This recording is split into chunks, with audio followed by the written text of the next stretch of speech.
este tema es un tanto complicado. No es complicado, sino es un tantito confuso en algunas partes.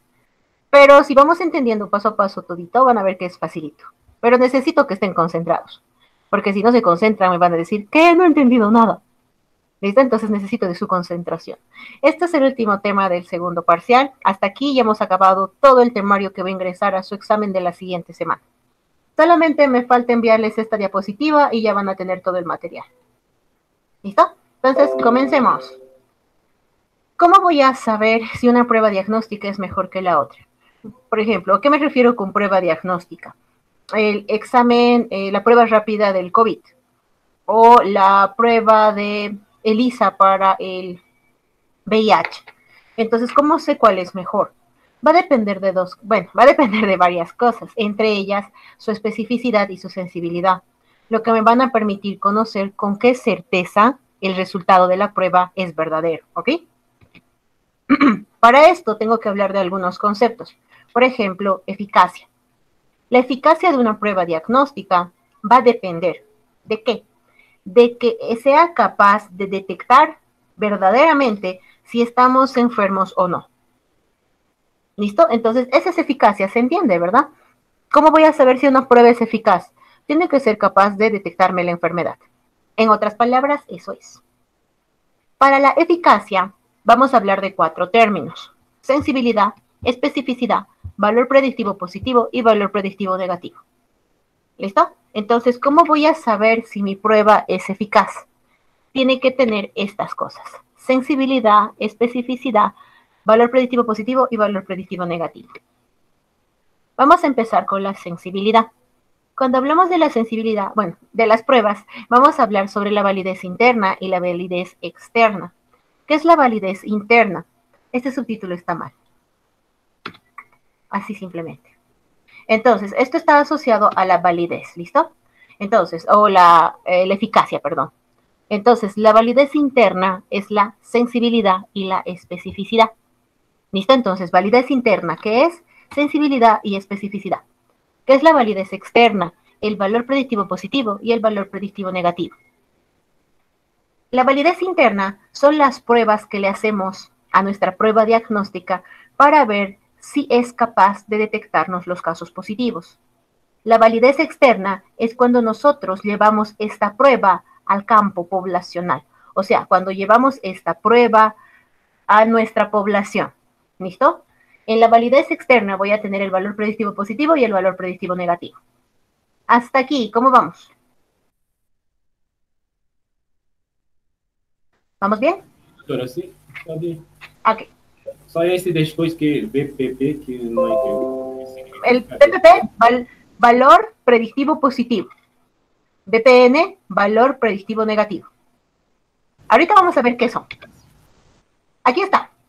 ¿Recuerdan? Esta es una tabla similar a la tabla 2x2 del riesgo relativo. Vean, en la primera fila tengo al enfermo y en la segunda al sano. En la fila superior tengo al positivo y en la fila baja tengo al negativo. Entonces, vean aquí. El valor predictivo, el verdadero positivo, BP, verdadero positivo, verdadero positivo. El verdadero positivo significa una persona que está enferma y en la prueba me ha salido positiva. Le he hecho una prueba rápida de COVID y me sale positivo y sí está enfermo. Entonces, eso es mi verdadero positivo. Ahora, el verdadero negativo. Es una persona sana que cuando le hago la prueba me sale negativo. O sea, le echo la prueba de COVID y me sale negativo. ¿Se entiende, verdad? Estos dos. Ahora, el falso positivo. Esta persona está sana, no tiene la enfermedad. Le hago la prueba rápida del COVID y me sale positivo. ¿Qué ha pasado? Mi prueba se ha confundido. Entonces, esta persona es un falso positivo. ¿Por qué es falso positivo? Está sano, pero su prueba me ha salido positiva. El falso negativo. Se ha hecho la prueba rápida de COVID, está enfermo, pero me ha salido negativo. ¿Qué ha pasado? La prueba se ha confundido. Entonces, ese sí ya saben, el verdadero positivo es una persona enferma que en la prueba me sale positiva. Verdadero negativo, una persona que está sana y que la prueba me sale negativa. Falso positivo, está sano, pero la prueba rápida me sale positiva. Falso negativo, está enfermo, pero la prueba se confunde y me sale como si estuviera sano. El verdadero positivo más el falso negativo me va a dar el total de enfermos. El falso positivo más el verdadero negativo me da el total de sanos. ¿Se entiende? Sí, doctora. Sí, ok. Entonces, en este punto vamos a hablar de la sensibilidad. Esto es validez interna, ¿verdad? Entonces, cuando nosotros estamos hablando de la sensibilidad, es la probabilidad de que un individuo enfermo tenga un test positivo. O sea, es la capacidad que tiene la prueba de detectarme a los enfermos. En otras palabras, eso es la sensibilidad. ¿Listo? De todos los pacientes a los cuales le voy a hacer la prueba, es la capacidad que tiene esta para poder identificar a lo que van a ser los positivos. Esta es la fórmula, no necesitan memorizarla ni nada. Ustedes como médicos tienen que saber qué significa sensibilidad. Los que van a hacer las pruebas, ellos son los que van a sacar esto. Ustedes tienen que saber qué significa, cuál es la interpretación. Es la proporción total de enfermos que es capaz de detectar el test. De todas las personas que están enfermas, ¿a cuántas voy a detectar? Esa es la sensibilidad, es en porcentajes. La especificidad. La especificidad es la probabilidad de que una persona que está sana, su resultado de la prueba sea negativo. ¿Listo? Entonces, esto es la proporción. Cuando hablo de proporción, ustedes ya saben que es porcentaje, ¿verdad? La proporción de personas que están sanas y que tienen el resultado negativo. Entonces, me está confirmando que están sanos.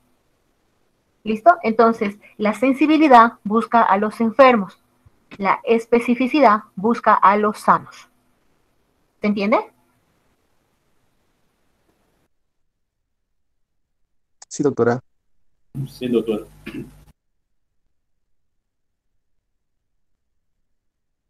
Ok. Tasa de falsos negativos. ¿Qué es esto? Los falsos negativos es la probabilidad de que una persona que está enferma salga como sana. Entonces, ¿recuerdan qué era el falso negativo? Está enferma, pero el resultado es negativo. Entonces, esta es la probabilidad de que yo, que estoy enferma, salga negativa mi prueba rápida de COVID.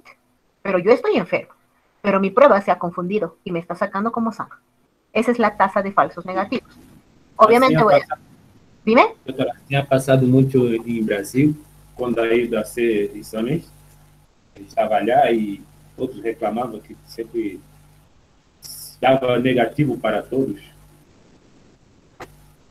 Pero as pessoas estavam contagiadas. Sí, ¿verdad? Y ven que es muy frecuente esto. Y ustedes tienen que saber que estos en algunas pruebas, por ejemplo, las pruebas rápidas, tienen altas tasas de falsos negativos y falsos positivos. ¿Por qué? Porque no tienen alta especificidad ni alta sensibilidad. Mientras más rápida sea la prueba, disminuye sensibilidad y especificidad. Doutora, então era por isso que eles diziam que hay que esperar 5 dias, mais ou menos, para ser a prova rápida, e ao contrário, o exame PCR era mais, poderia ser antes. ¿Era por esta razón? Sí, porque si la carga viral está muy elevada, entonces las probabilidades de que tu prueba se equivoque disminuyen. ¿Listo? Entonces, cuando ustedes vean una prueba rápida, les va a decir sensibilidad del 80%, especificidad del 70%. O entonces tú vas a decir, se puede confundir en un 20%. Y la prueba te avisa. Ustedes pueden buscar sensibilidad y especificidad de la prueba rápida de COVID y les va a salir. La prueba nos avisa. Todas las pruebas vienen con esto.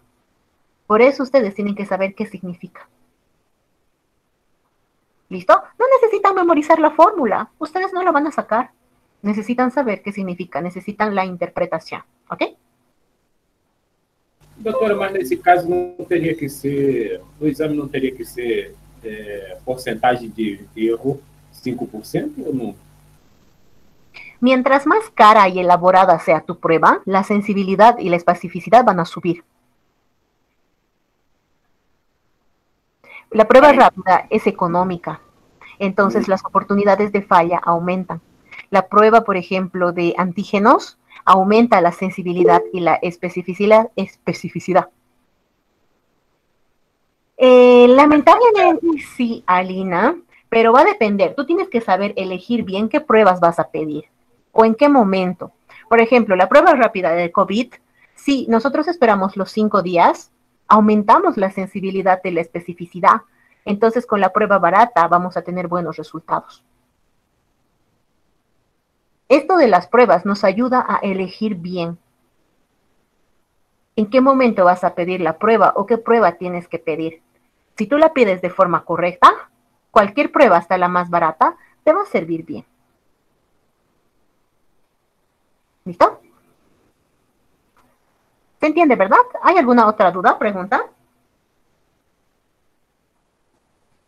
Sim, mas isso então seria para todas as enfermidades, doutora? Daríamos um período para ser a prova rápida, para aumentar a porcentagem de erro, diminui a porcentagem de erro. Una vez más, por favor, no te escuché bien al final. Então, isso seria para todas as enfermidades, poderíamos usar esse método, uma prova rápida para identificar a enfermidade, pero um tempo maior para diminuir a porcentagem de erro. Ahora, en algunas enfermedades, por ejemplo, en especial las virales, vas a necesitar esperar un periodo determinado de tiempo. ¿Listo? Por ejemplo, en el VIH hasta 3 meses tienes que esperar para que tu prueba sea positiva. Depende.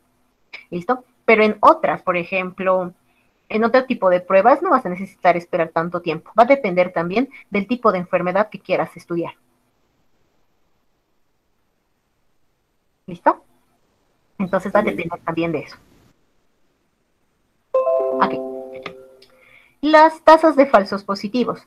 Estas van a medir la probabilidad de que una persona sana se clasifique como enfermo. Falso positivo, está sano, pero la prueba me sale negativa.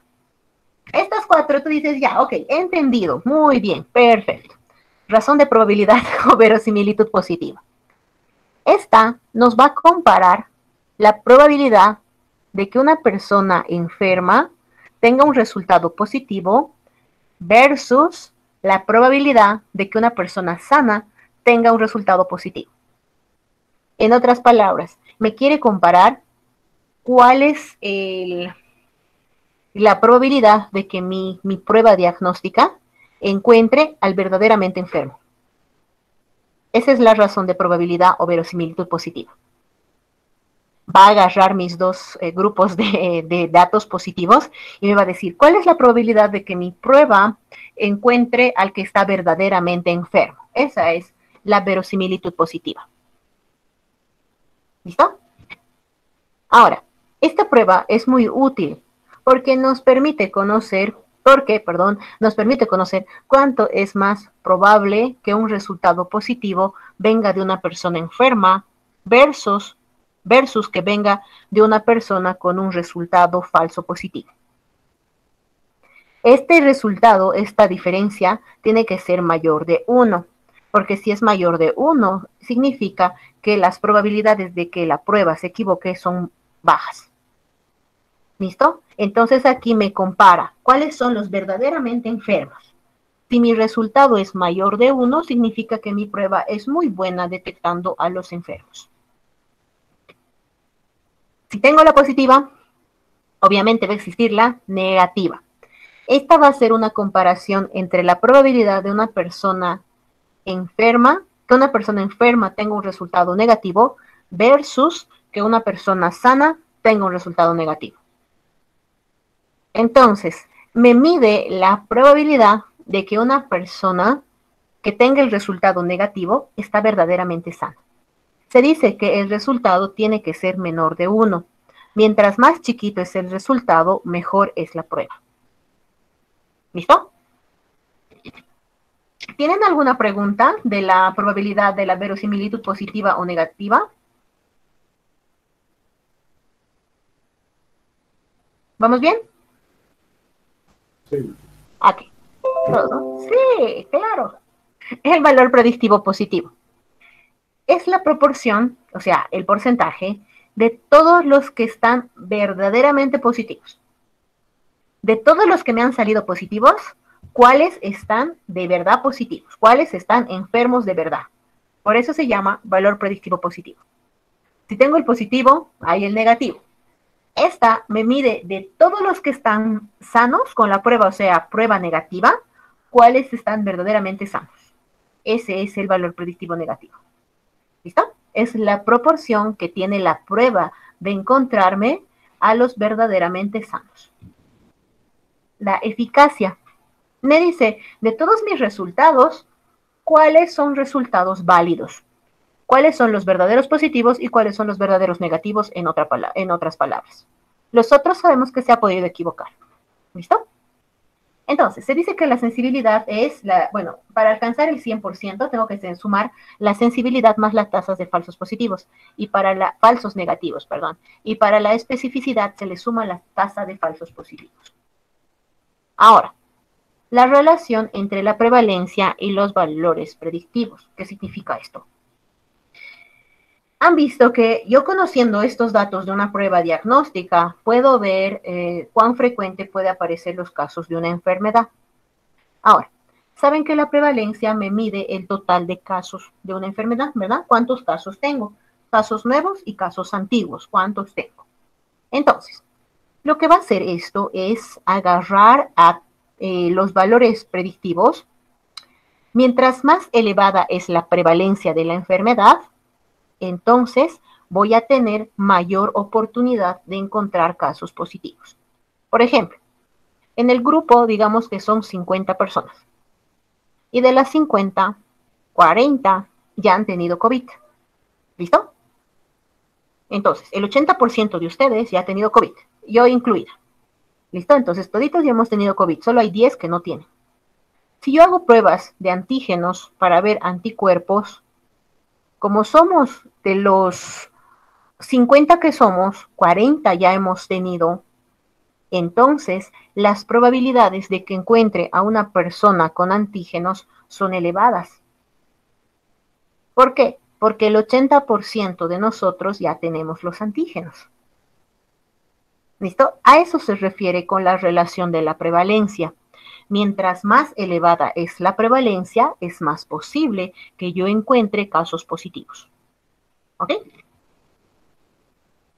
La sensibilidad y la especificidad no se modifican con la prevalencia. Eso no iba a llegar a afectar a la prevalencia. Si la prevalencia de la enfermedad aumenta, voy a aumentar el valor predictivo positivo. En otras palabras, regresemos a nuestro ejemplo. Si de ustedes que son 50, 80 tienen antígenos, entonces mi probabilidad de encontrar un caso positivo con los antígenos es alta. A eso se refiere con incrementa el valor predictivo positivo. Y voy a disminuir mis probabilidades de equivocarme. Entonces va a disminuir el valor predictivo negativo. ¿Listo? Ahora, por el contrario, si la prevalencia es muy chiquita, si de nosotros que somos 50, solamente uno ha tenido COVID y tiene los antígenos, yo voy a hacer el análisis, digamos que a 20, y esta persona es la número 25 en la lista. Entonces, mis probabilidades de encontrar al positivo disminuyen. ¿Por qué? Porque solo es uno de los 50. Entonces yo voy a tener que hacer prácticamente a todos la prueba para poder encontrarlo. Por eso, si la prevalencia es muy chiquita, disminuye el valor predictivo positivo. Entonces mis probabilidades de encontrar un positivo disminuyen y aumentan mis probabilidades de encontrar a los negativos. ¿Se entiende?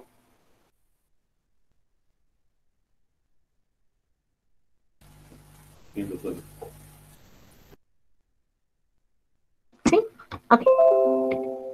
Las curvas ROC. Las curvas ROC también se utilizan para poder determinar en qué punto vamos a considerar positivo un caso cuando nuestra variable es una cuantitativa. ¿Qué cosa?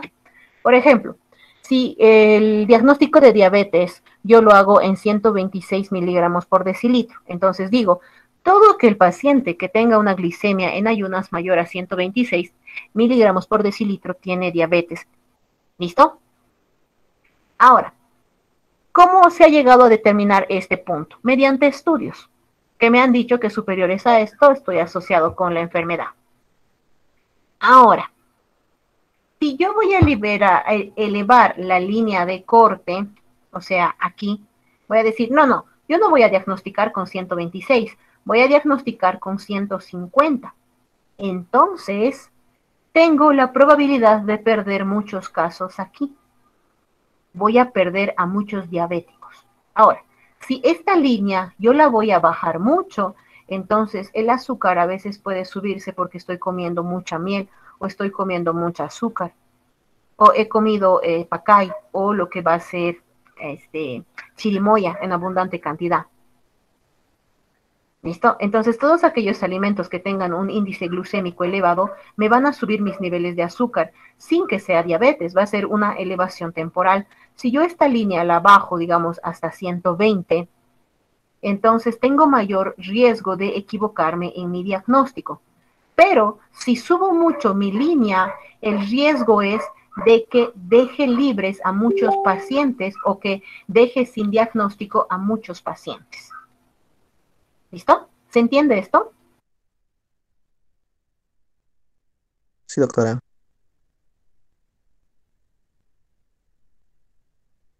Sí, ¿verdad? Tiene lógica, tiene lógica. Ok. Las curvas ROC entonces van a mostrar el nivel entre la sensibilidad y la especificidad para indicarnos en qué punto es el ideal para que nosotros lleguemos a un diagnóstico. ¿Listo? Y además estos van a estar asociados con la validez del test.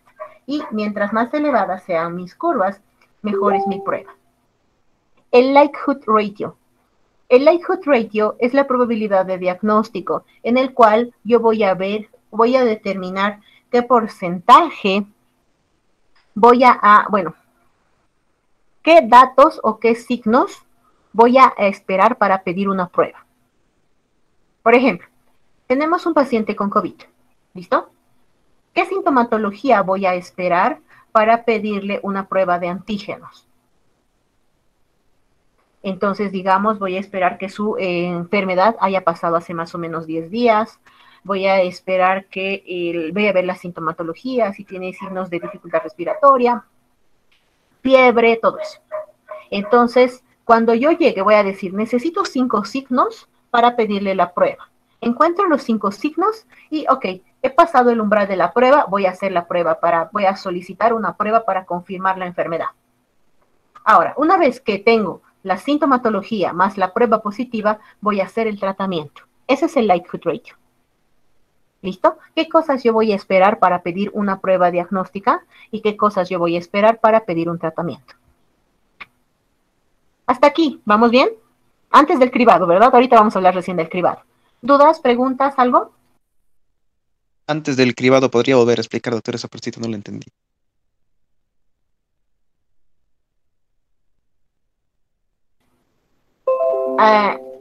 Ok, pensé que no había activado este. El likelihood ratio. El likelihood ratio es, por ejemplo, a ver, no hagamos de COVID. Anemia. ¿Listo? Piensen en la anemia. Ok. Entonces me ha llegado un paciente a mi consultorio que me dice, estoy decaído, no estoy pensando bien y no sé, de repente, no tengo más síntomas. Ok, entonces voy a hacer el examen físico, ¿listo?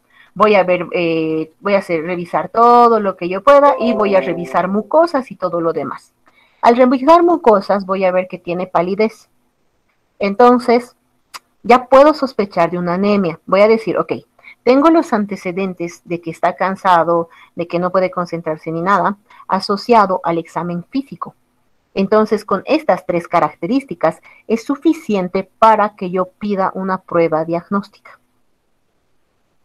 ¿Listo? Ahora, Si la prueba diagnóstica me sale negativa, o si no, digamos, me sale que la hemoglobina está baja, pero no tanto. Entonces tengo que buscar otras cosas más que me ayuden a llegar a mi diagnóstico, porque también existe el umbral del tratamiento. El likelihood ratio es más usado en enfermedades en las cuales el tratamiento es un tanto agresivo.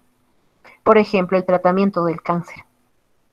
Tengo que estar casi 100% segura de que es, bueno, 100% segura, no casi, 100% seguro de que es cáncer para poder iniciar el tratamiento, porque la prueba es tan agresiva que me va a llegar a afectar para siempre la vida del paciente. Por eso yo tengo un umbral de tratamiento alto que dice, no me puedo equivocar, tengo que estar seguro al 100% de que este paciente tiene cáncer para empezar con la quimioterapia. ¿Listo? Entonces, el likelihood ratio nos mide, primero, en qué momento yo voy a pedir una prueba diagnóstica, en qué momento voy a pedir un hemograma, un coproparasitológico, una prueba rápida, lo que sea, o rayos X, en qué momento. Y también me mide en qué momento voy a decidir hacer el tratamiento. ¿Listo? Estos simplemente nos ayuda, es una escala que nos ayuda a ver en qué momento voy a empezar, voy a pedir la prueba diagnóstica y el tratamiento. Es más usado, como les digo, en enfermedades donde el tratamiento es un tanto agresivo o donde el tratamiento vaya a cambiar la vida del paciente, por ejemplo, VIH. ¿Listo? ¿Alguna pregunta? ¿Dudas, dudas?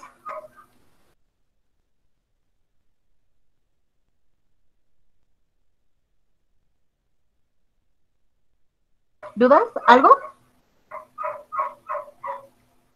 No, doctor, ok. Aquí. El cribado. El cribado es facilísimo, facilísimo. También es llamado screening. Nos ayuda a detectar de forma precoz la enfermedad. ¿Listo? Lo ideal para hacer la prueba de cribado es primero hacer pruebas muy simples, como una prueba rápida, para que me pueda encontrar todos los casos, aunque a veces se equivoque. ¿Listo? Entonces necesito una prueba sensible, no me importa que se equivoque. Yo necesito todos los positivos, verdaderos positivos o falsos positivos, yo los necesito. ¿Listo? Entonces necesito una prueba sensible en una primera fase. En la segunda fase necesito una prueba muy específica que me sea capaz de determinar quiénes están sanos y quiénes están enfermos. ¿Listo? Entonces esta prueba de cribado nos ayuda a encontrar enfermedades y nos ayuda a prevenirlas. En enfermedades muy importantes se hace cribados. ¿Listo? Entonces, para realizar el cribado necesito criterios dependientes de la enfermedad, criterios dependientes de la prueba y criterios dependientes de la población. Los que dependen de la enfermedad es que la enfermedad tiene que ser muy común y grave. Además, necesitamos conocer la historia natural de la enfermedad. Ustedes ya saben qué es eso. Además, necesitamos que el tratamiento en el periodo presintomático pueda disminuir la mortalidad. ¿Qué cosa? Por ejemplo, el Papa Nicolau lo realizamos para prevenir el cáncer de cérvix. A eso se refiere. Cuando una persona, una mujer, ha empezado con la metaplasia en cérvix, en un inicio no va a tener sintomatología, pero yo puedo diagnosticar la enfermedad con el Papa Nicolau. Entonces la voy a detectar en el estadio presintomático. Antes de que aparezca la sintomatología, ya la voy a detectar. ¿Listo? Entonces, esa es una de las características que se necesita para realizar el cribado. Ahora, los criterios dependientes del test. La prueba de cribado tiene que ser muy fácil de realizar. Tiene que ser económica. No tiene que presentar daño hacia la población. Necesita ser muy confiable y necesita la validez. Entonces, necesita sensibilidad, especificidad. ¿Listo? Viva el valor predictivo positivo como mínimo. Y sobre la población, el riesgo de que la población se enferme tiene que ser alto. Además, necesitamos que haya mucha información disponible para que las personas acepten ser parte de esto. Y la comunidad necesita sentir la necesidad de que necesitamos programas de salud para prevenir la enfermedad en cuestión. ¿Listo? Los cribados pueden ser simples, o sea, para una sola enfermedad. Por ejemplo, la prueba rápida de VIH. ¿Solamente en qué se centra? VIH. puede ser múltiple, por ejemplo, el Papa Nicolau. El Papa Nicolau me busca el cáncer de cervix, pero también me busca lo que van a ser las infecciones micóticas, infecciones de transmisión sexual, entre otras. Tenemos el cribado monofásico, que en una sola prueba yo ya detecto la enfermedad. A ver, por ejemplo, el hemograma, el coproparasitológico para detectar parasitosis. Solo necesito una prueba y voy a detectar la enfermedad.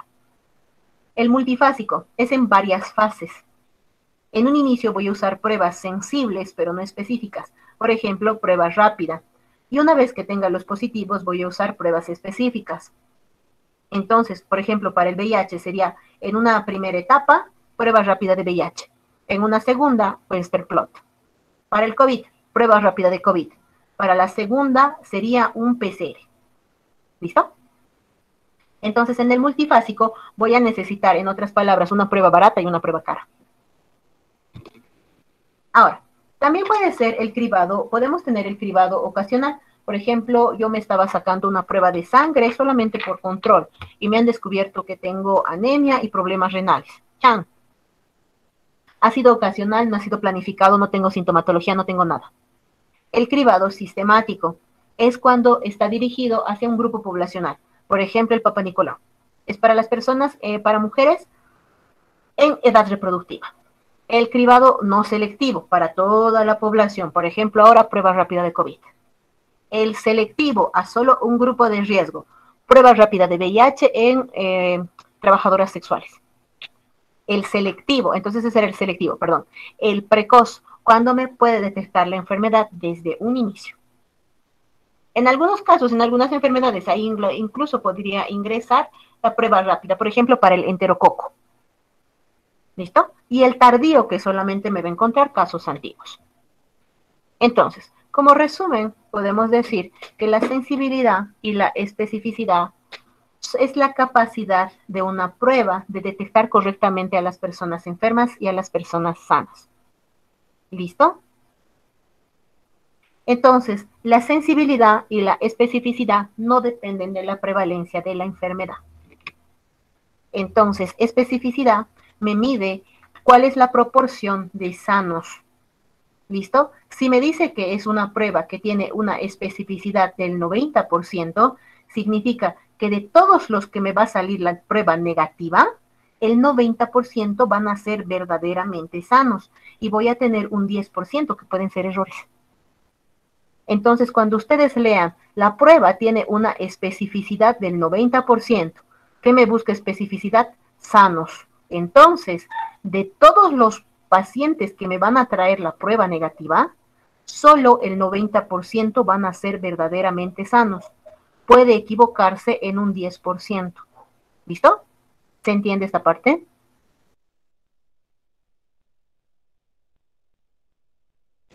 ¿Aló? ¿Los perdí? Doctora, ¿puedes repetir esta última diapositiva, por favor? Sí, No lo he doctora. entendido. Sí, doctora, por favor. Entendido bem.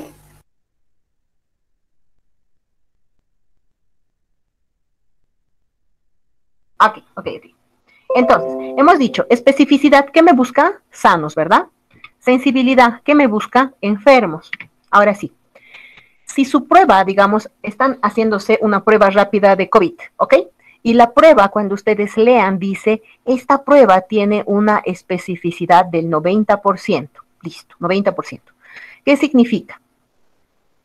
Que de 100 pacientes, 90 van a ser verdaderamente sanos, o sea, el 90% están sanos de verdad. El otro 10%, la prueba va a salir negativa, pero las personas están enfermas. ¿Ahora sí? Sí, doctora. Sí, doctora. Ahora sí. Ahora, vean esta de aquí, sensibilidad. Un momentito, ahorita. He hablado muy rápido. Ok. La sensibilidad. Esta me va a medir la proporción de enfermos. En la prueba me va a decir sensibilidad del 90%. ¿Qué significa? De 100 personas que tengan la prueba positiva, o sea, de que en la prueba me salga con que están enfermos, 90 van a estar verdaderamente enfermos. Y 10 son sanos, pero la prueba me ha salido positiva. ¿Listo? ¿Se entiende? Sí, Sí, doctora. Ahora, les hago una pregunta. Para el cáncer, para diagnosticar cáncer, ¿qué necesito? ¿Una prueba sensible o una prueba específica? Específica, doctor. doctora. Específico. Muy bien. Para enfermedades que vayan a cambiar la vida de la persona, necesitan pruebas específicas. Si su tratamiento va a significar riesgo para la persona, pruebas específicas. Si necesito diagnosticar rápido, y no me importa equivocarme, porque sé que puedo equivocarme, sensibles. Para el COVID, ¿qué necesitamos para el COVID? ¿Pruebas sensibles o pruebas específicas? ¿Qué creen? Para COVID. Sensibles. Muy Sensibles. bien. Necesitamos pruebas sensibles. Necesito encontrar al mayor número posible de positivos para detener la enfermedad. ¿Listo? Espero que se esté entendiendo por qué es importante saber estas cositas. Ahora, los valores predictivos dependen de la prevalencia, ¿verdad? El valor predictivo positivo, que es la probabilidad de que una persona esté enferma cuando tiene un resultado positivo, y el valor predictivo negativo, que indica cuál es la probabilidad de estar sano cuando mi resultado me ha salido negativo. Es lo mismo, vean, valor predictivo negativo. Tengo 100 personas, digamos que el valor predictivo negativo me sale del 90%. ¿Qué significa? De 100 personas que tienen la prueba negativa, 90 están sanos y 10 están enfermos. Lo mismo aquí. De los 100 que me han salido con prueba positiva, 90 están positivos y 10 están sanos. Estos valores van a cambiar. Ustedes tienen que leer. La prueba les va a decir, esta prueba tiene una sensibilidad del 90% o tiene una especificidad del 85%. Entonces ustedes van a decir, oh, ok, me está diciendo que de 100 pacientes, digamos un 80%, de 100 pacientes voy a poder tener error en un 20%. Entonces, ok, me puedo equivocar en un 80% de mis pacientes al yo pedir esta prueba. Ustedes tienen que conocer esto también. Ya saben que los test sensibles sirven para descartar enfermedad, los específicos para confirmar aquellas enfermedades que sean muy simples. Yo necesito solamente pruebas sensibles. Aquellas enfermedades que signifiquen un cambio en la vida de la persona, necesito pruebas específicas. Las curvas ROC hacen una relación entre la sensibilidad y la especificidad y nos indican en qué punto la prueba es mejor. ¿Listo? La prevalencia también va a llegar a influir en lo que van a ser los valores predictivos positivos y negativos, pero no influyen sobre lo que es la validez interna de la prueba.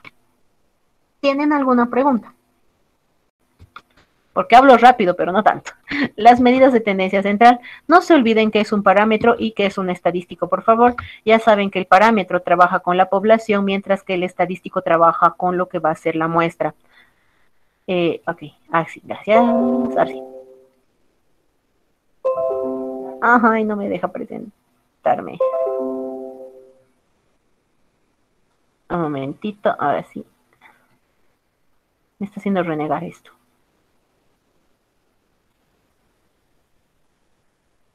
Mil disculpas, fallas técnicas. Ahora sí. Ok. Entonces, tienen que saber cuáles son las medidas de posición. Las medidas de posición son cuartil, percentil y cuartil. La centralización, media, moda, mediana, dispersión, el coeficiente de variación, rango, varianza, ya saben, ¿verdad? Media. Ahora, los cuantiles simplemente me cuantifican en qué porcentaje va a estar en un punto dentro de mi gráfico. Los percentiles dividen el gráfico en 100 partes iguales y cada parte va a significar un 1%. Los cuartiles lo dividen en un 25%, cada parte significa un 25%. Los parámetros de posición. ¿Cuáles son los de posición? Si se me ocurre preguntar, moda, media y mediana. ¿Listo? La moda es el número que más se repite. ¿Listo? Y saben que se puede clasificar en unimodal, bimodal o multimodal, dependiendo de cuántos números se vayan a repetir. Es el conjunto de datos que van a llegar a repetirse o que se van a mostrar con mayor frecuencia. ¿Listo? Entonces, la mediana me va a dividir a todos mis datos en dos partes iguales. ¿Listo? Siempre me va a mostrar el centro. Este dato no es sensible a valores externos, entonces los dos extremos no me importan mucho. ¿Listo? La mediana es el valor que divide a un conjunto de datos en dos partes iguales. ¿Listo? Saben que voy a necesitar primero encontrar la posición y luego encontrar el valor. Y para eso tengo que manejar una fórmula, ¿verdad? Ahora, la media es el promedio. Es el promedio de todos los datos de mi estudio. Es la suma de todos mis datos dividido entre el número de muestra. Esta es muy sensible a valores extremos. Se dice que es el centro de gravedad de los datos, ¿listo? Y es un punto de equilibrio. Es el promedio, entonces es la suma de todos mis datos, no lo olviden. Y vamos a manejar una fórmula igual, ¿verdad? Que significa que la sumatoria de todos mis datos dividido entre el número de muestra es el valor de la media. Las medidas de dispersión. Estas se van a encargar de medir el grado de dispersión o también llamada la variabilidad de los datos, independientemente de su causa. Entre las medidas de dispersión voy a tener el rango, el intervalo intercuartílico y la desviación estándar. La amplitud o rango simplemente es la diferencia entre las observaciones extremas, o sea, el número más pequeño y el número más elevado. Está en función de las puntuaciones, la más grande y la más pequeña. ¿Listo? Esa es la fórmula. El recorrido intercuartílico es la distancia entre el tercer y el primer cuartil. La fórmula es cuartil 3 menos cuartil 1. Si me ponen cuartil 1 menos cuartil 3, está mal. ¿Por qué? El mayor va primero. ¿Listo? No es sensible a valores extremos. Igual primero tengo que encontrar la posición y luego voy a encontrar el valor. La varianza es el promedio de las desviaciones elevado al cuadrado con respecto a la media. Es muy sensible a valores extremos. Mide la distancia o desviaciones con respecto a la media. Entonces me va a restar todos mis datos en relación de la media. La desviación estándar es la raíz cuadrada de la media, de la varianza. Más menos una desviación estándar. No lo olviden, más menos 1. ¿Qué porcentaje de observaciones tengo? El 68%. Recuérdenlo, más menos 1, 68%. Más menos 2, 95%. No necesitan recordar la fórmula ni nada. Solo recuerden qué porcentaje es de cada uno. El coeficiente de variación me mide cuál es la relación que tiene con respecto a la media. Me mide la variabilidad relativa. Nada más. ¿Tienen alguna duda de ese primer grupo de diapositivas? Entonces saben que troncos y hojas simplemente me va a ayudar a ordenar mis datos. Dime. Doutora, mas não vai ter cálculo para hacer, não é? No. Solamente recuerden en la fórmula del recorrido intercuartílico.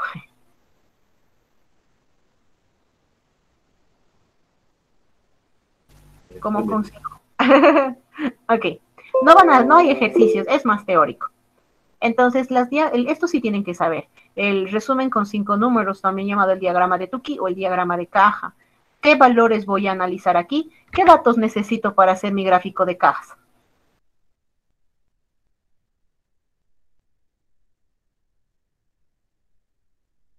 Los cuartiles. Los 3 cuartiles. Ya, necesito 5 datos. Menor y mayor. Y cuartiles. Los cuartiles 1, 2, 3. Muy bien. Entonces, si les pregunto cuáles son los 5 datos que necesito, ya saben, ¿verdad? Entonces ya saben datos mayor y menor. ¿Qué porcentaje de mis observaciones está dentro de la caja? ¿El 50%, doctora? Muy bien. El 50%, ¿verdad? Y en los bigotes, en cada bigote, ¿cuánto está? 25%. Muy bien. Cada bigote 25, en la caja el 50. Perfecto. El intervalo de confianza me muestra la certeza que yo tengo de mis resultados en un 95%. Saben que mi error máximo es un 5%, ¿verdad? Y listo. Es todo lo que tienen que saber de esas diapositivas. Que no saquen 100, los voy a castigar. Doutora, No. muito querem castigar? Ayer já nos castigaram, doutora. Oh, yo les puedo castigar todos los días. Doctora, Dime. si pone fácil el examen, ya pues sacamos 100 normal. Ah, nada, no está difícil. Y si sacamos 80, las probabilidades de que les vaya a dejar más tareas van a incrementarse. Doctora, en la prueba va a caer a partir del tema 5. Del que hemos visto desde el inicio, hace ratito, ¿verdad? Las diapositivas rosaditas, el tema 5. Así, gracias. Todos tienen, la doctora no deja tarea, dice. Buen Listo, trato. listo, trato. No les dejo tarea durante el segundo parcial. Digo, tercer parcial, sin tareas, en serio. Obvio, su proyecto ya es tarea del segundo parcial, ¿verdad? Entonces eso no cuenta. El análisis bivariado. En el análisis bivariado vamos a tener primero que es el análisis entre dos variables, ¿verdad? Puede ser quali con quali, quanti con quanti, quali con quanti. Eso tienen que saber. Quali con quali, ¿qué hago? Riesgo relativo. Quanti con quanti, ¿qué hago? Coeficiente de correlación lineal. Quali con quanti, ¿qué hago? Caja. Entonces, quanti con quali, ¿qué hago? Caja. Si las cajas se superponen, no hay asociación, no necesitan más. Dentro de la caja tengo el 50%, en cada bigote 25%. Quanti por quanti, el coeficiente de correlación de Pearson, ¿verdad? La variable dependiente es la Y y la independiente es la X. Aquí respondo a 5 preguntas: relación, lineal, dirección, fuerza de asociación y outliers. Nada más puedo tener relación directa si es ascendente y la inversa o decreciente si es descendente. Quali por quali, riesgo relativo. El riesgo relativo tienen que saber la interpretación. Riesgo relativo igual a 1, no hay asociación. Menor de 1, factor protector. Mayor de 1, factor de riesgo. El riesgo. Saben que el riesgo es la probabilidad individual de que cada persona pueda enfermar. ¿Listo? Todas las personas vamos a estar expuestas a distintos factores de riesgo. El riesgo relativo nos permite evaluar la situación sanitaria de un país, determinar prioridades y planificar intervenciones. Un factor de riesgo es una condición o atributo que condiciona una mayor probabilidad de experimentar un daño o problema de salud. ¿Listo? Y puede llegar a ser modificado. Esto es su característica, no lo olviden. Un factor de riesgo se puede modificar. El marcador de riesgo. El marcador de riesgo es aquel que igual está asociado al desarrollo de una enfermedad, pero no se modifica. Marcador de riesgo y riesgo es lo mismo. La diferencia, el marcador de riesgo no se modifica. Entonces, factores genéticos, algo ya determinado como el grupo de sangre, el género, etcétera, son marcadores de riesgo, ¿ok? Entre factores de riesgo, vean, la edad es un factor de riesgo o un marcador de riesgo, la edad.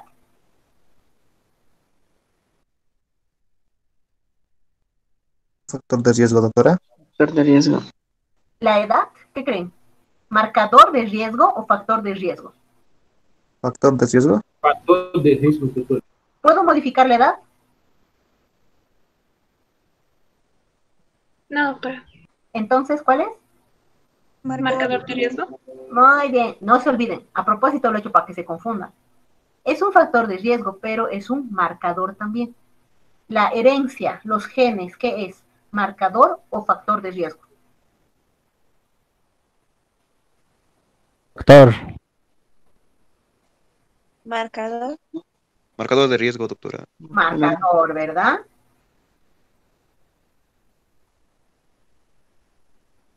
Ok.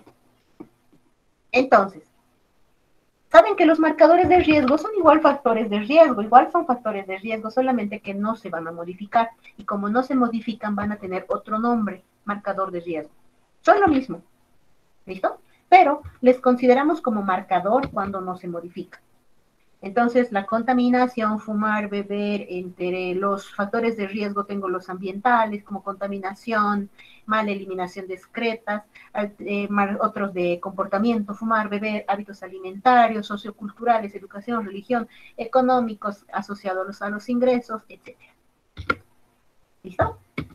Entonces, de esta parte del riesgo relativo, no olviden las interpretaciones, qué significa qué tipo de resultado. El riesgo relativo de 1, no hay asociación, menor de 1, factor protector, mayor de 1, factor de riesgo. ¿Listo? El riesgo atribuible simplemente me indica qué porcentaje de la enfermedad se asocia o se debe al factor de riesgo que estoy asociando. La fracción etiológica de riesgos me indica cuánto voy a llegar a prevenir la enfermedad si controlo este factor de riesgo.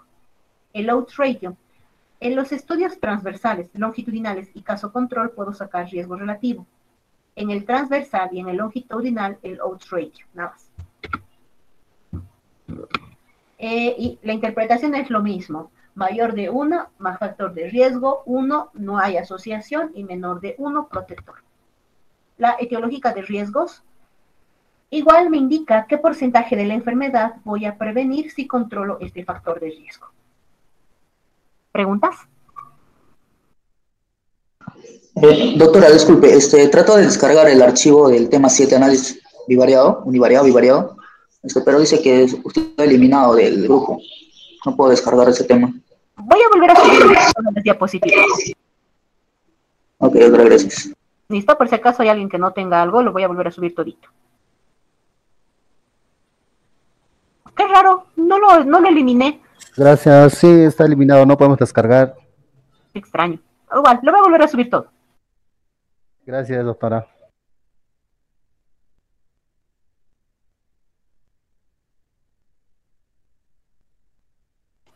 Ok, ahora la parte de indicadores más y acabamos.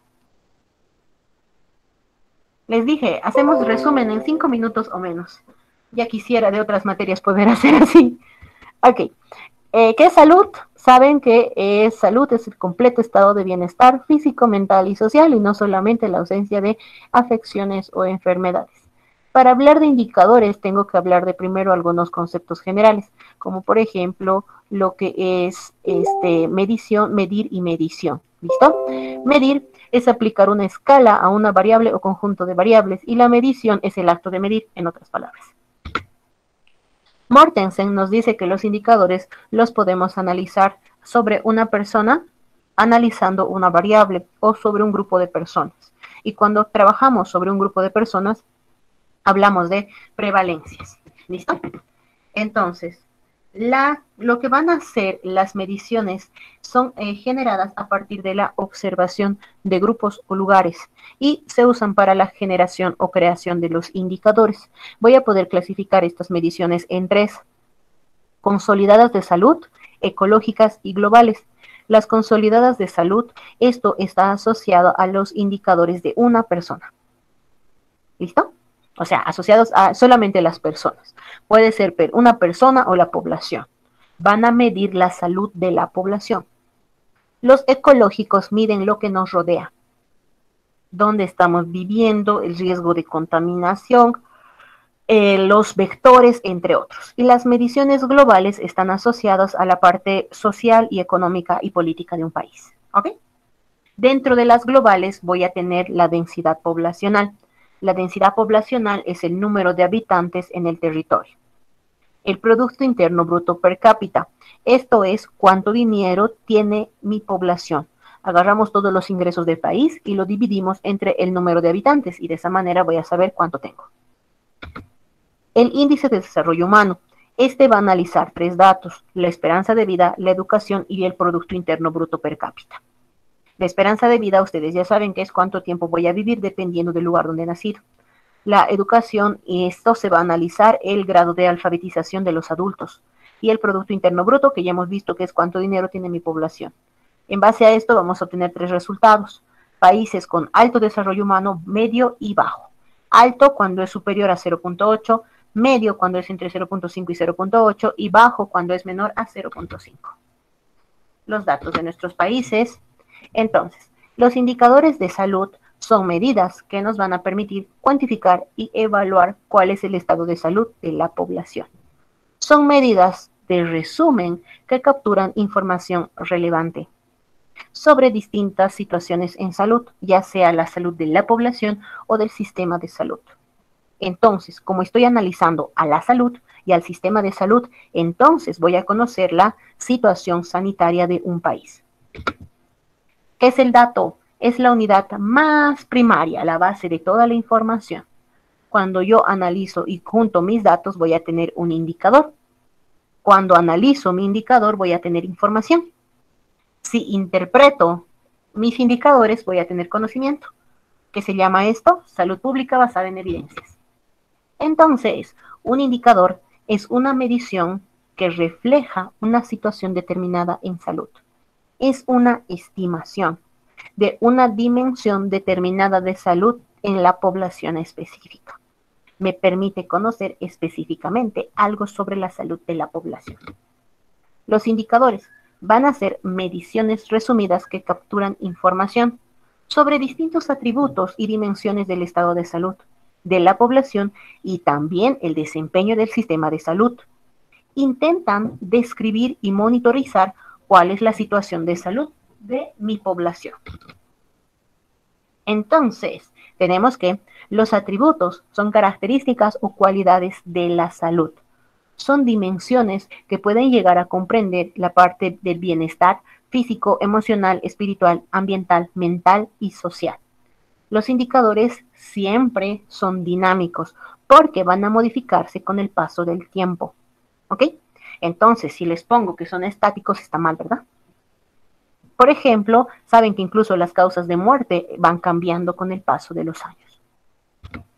Los indicadores pueden ser asociados a la morbilidad, discapacidad. Esto cuando estudiamos la salud de la población.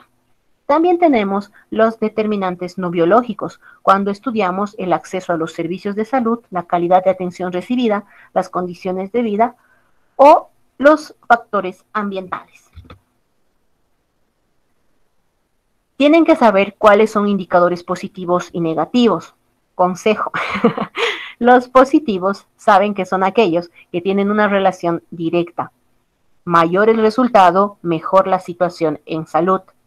Como por ejemplo, la esperanza de vida al nacer, el número de casos curados de tuberculosis, las coberturas de las vacunas o una necesidad satisfecha de planificación familiar.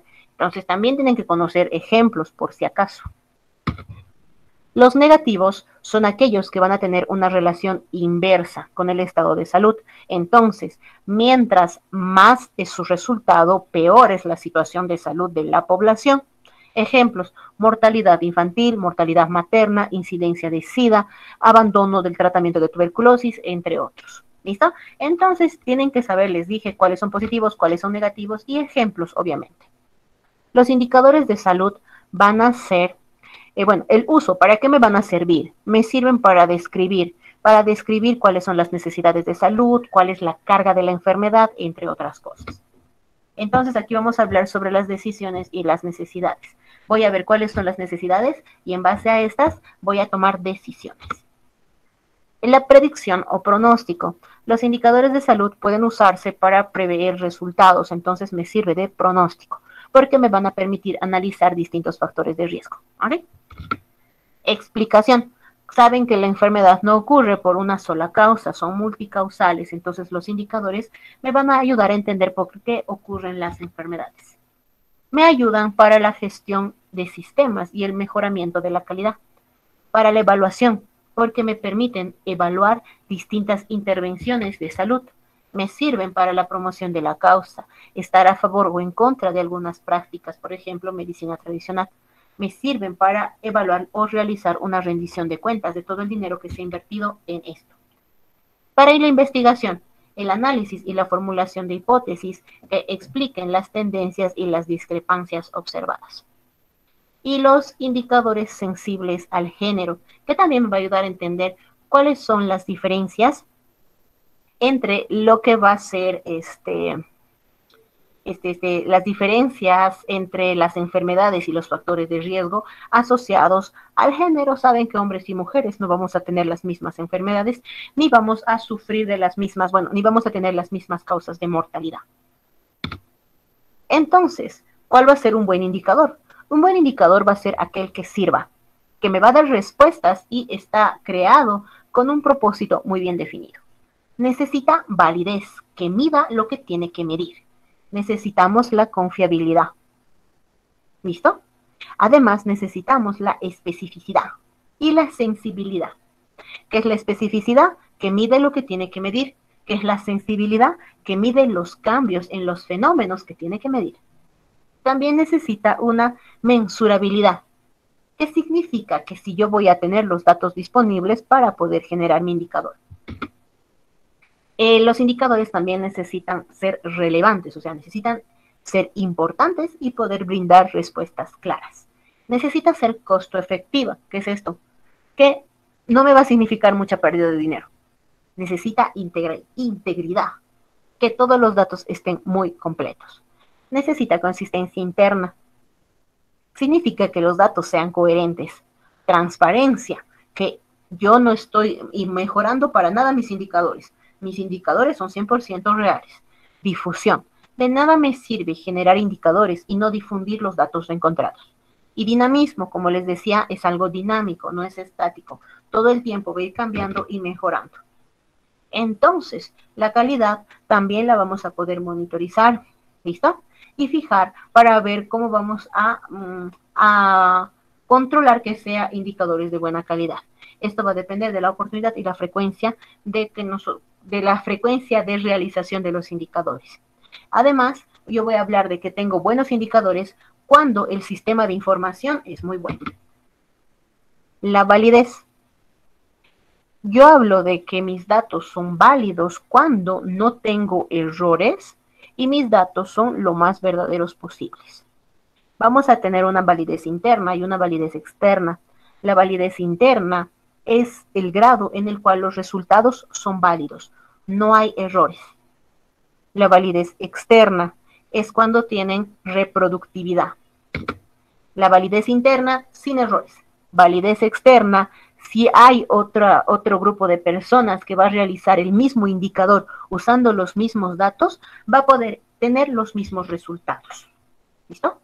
Errores. Voy a tener el error aleatorio y el error sistemático. El aleatorio son variaciones no predecibles de las mediciones, como errores de muestreo y errores de medición.